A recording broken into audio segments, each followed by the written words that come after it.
You ever watch a dog just lock onto a trail and wonder what in the world they're seeing with their nose?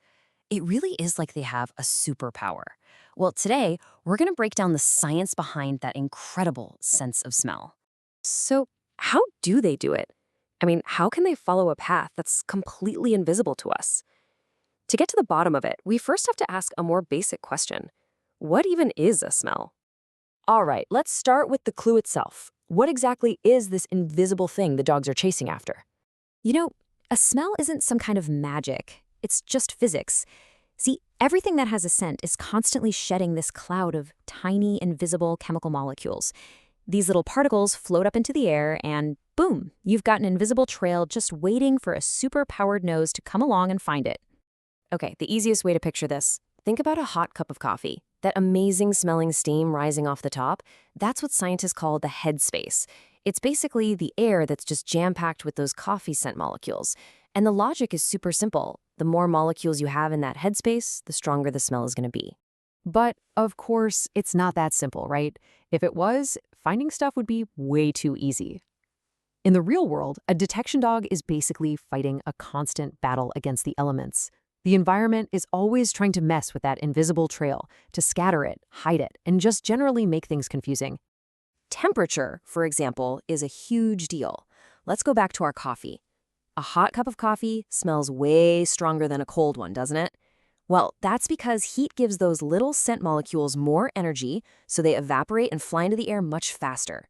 For a dog, this means a warm day can make a scent trail practically shout at them, while a cold day might turn it into just a faint whisper. So yeah, temperature can turn the volume of a scent up or down. But the single biggest challenge, the real game changer for a tracking dog, has got to be the wind. Now here's the crucial part. Wind doesn't just push the scent in a neat straight line. No way, it grabs those molecules and whips them into this messy, swirling cloud called an odor plume. The best way to picture it is like smoke from a candle. See how it starts out thick and then gets wider and all broken up the farther away it gets? That's exactly what happens to a scent in the wind. Okay, so now the trail isn't a line, it's a messy, scattered cloud. So how on earth does a dog navigate all that chaos to find the actual source?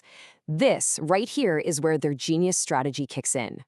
Instead of getting confused by the mess, the dog actually uses it. The strategy is so cool. So step one, it just has to catch a whiff of the scent plume, maybe just a few molecules, way downwind from the target. That's the first hint. Then it starts working its way upwind, almost like it's asking, is it stronger here or here? It's following what's called a scent gradient, moving toward where the smell is more concentrated. It's just like how you might follow the smell of cookies baking from the couch all the way to the kitchen. And eventually, that trail gets so strong it leads them right to the prize. It's just this brilliant way of navigating a world that's totally invisible to us. And it really makes you think, right?